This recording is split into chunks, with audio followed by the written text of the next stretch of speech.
à quelques minutes, évidemment, d'aller faire mon dodo.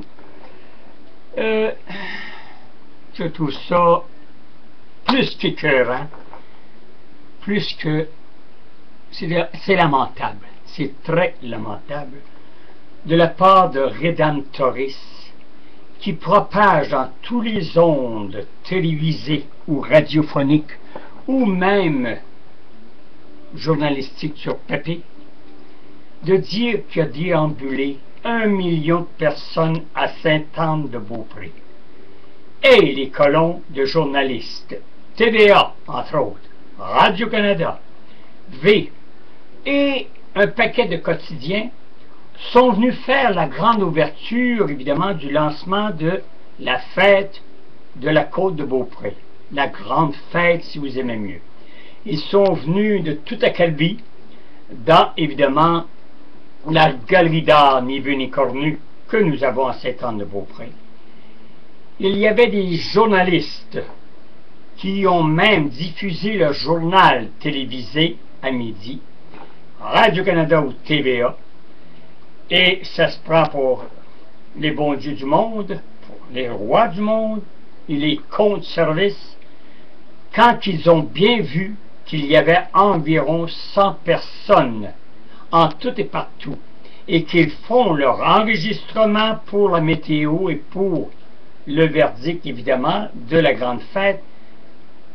On voyait déambuler 5 personnes arrière-écran sur le palier de l'église et quelques pantins assis à côté, à gauche ou à droite, de la demoiselle et de l'autre de l'interlocuteur qui présentait évidemment la conférence de presse de la grande fête. Ça n'a pas été mieux. Il y a eu abondance vendredi, la veille de Sainte-Anne, environ 1700 personnes, à 2000 dans la journée, et ça s'est répété le lendemain. Pas plus. Alors, on vient me dire qu'il a passé 1 million de personnes de temps de la neuvaine. Les Rédemptoristes vous racontent des boniments en sacrement, et c'est pas parce que c'est des Rédemptoristes qu'il faut se payer notre tête.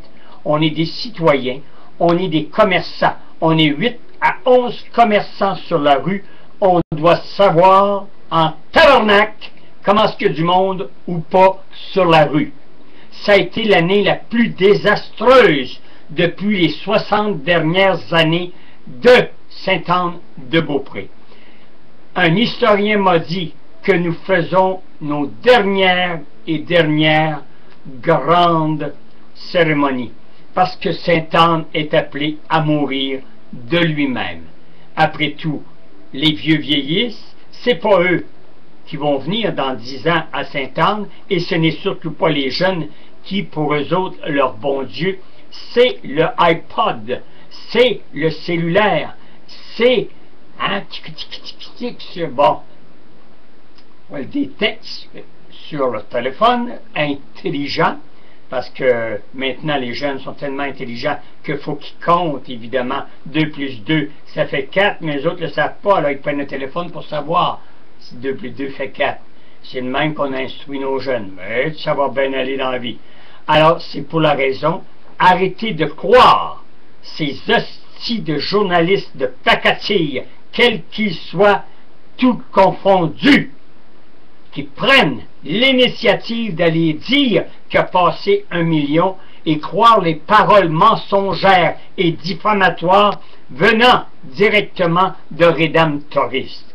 Décidément, je commence à comprendre que le scandale a fait ses effets.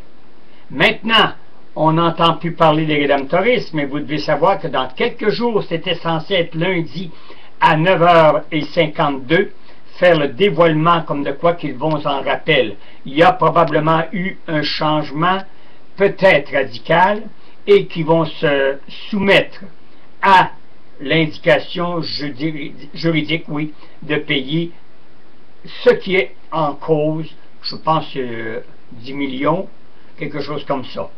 Et vous devez savoir qu'ils ont les moyens Parce que, moi, vous dire honnêtement, il y a les éoliens ici, au massif, sur le terrain des Pères, et ça fait un triangle. Comprenez-vous? Il y a le triangle des Bermudes, mais ici, il y a le triangle. Et dans le triangle, les terrains qui appartiennent aux rédemptoristes, on pourrait y construire la ville de Montréal. C'est pas peu. Et ils sont emballés, évidemment, parce que le gouvernement, lui, il va payer, naturellement, il va payer les routes qui vont se faire. Alors, qui va en profiter? C'est encore ces vieux Christ-là, rédemptoristes, parce que là, on leur fait des beaux chemins pour indiquer à telle place, etc. Alors, vous êtes-vous imaginé qu'ils disent pas un mot? Oh non, le gouvernement est bien content. Il leur donne de l'argent en surplus. C'est ça. Après ça, ils viennent dire qu'ils sont pauvres raides, les...